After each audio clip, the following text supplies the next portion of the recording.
до тук. Абе, няма такива работи. Не може да влезе. Забранявам да идват по-наблизо, да се отстрани. Забранявам да бъдат извършвани снимки. Казах, забранявам. Махни се от колата. Махни се от колата, ти казах. Значи, казах нещо, отстраните длъжника от тук. Какъв длъжник, аз си плащам, господин. Отстраните длъжника. Няма такива работи, ще ви снимам. Превозно средство да си я дал ключовете доброволно. Как те ще ми взимат и колата, бе, човек? Аз го ръпя. Няма такива работи, господа. Има сила в сила влязло съдебно решение.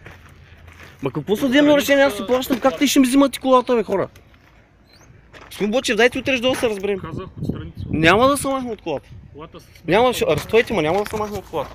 Човек, ти не разбираш ли, че захапваш наказателен кодекс? Абе, не ме интересува какво захапвам, как ще ми взимат и колата?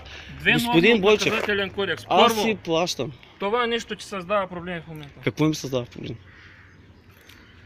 Какво ми създава? Забранявам, трети път казвам да се извършват снимки. Добре. Закупчайте ме, айде.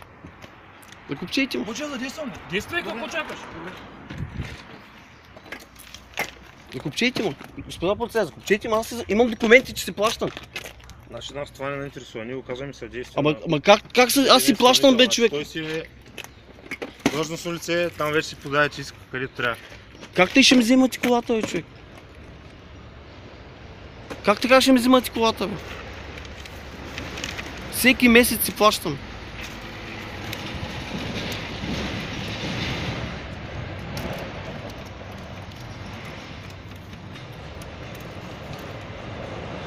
Вижте какво прави този човек. Изпълнява разпореждане с съдебен изпълнител. Ма какъв съдебен изпълнител? Сега ще звъна в ДАНС на Георгиева, човек. Как може? Ваше право е да звъните на когото искате. Ама ще си има проблем този човек, тъй продължава да прави. Абе, не се смей, ей. Се смей, защото ще ти... Чай се взема някаква работа.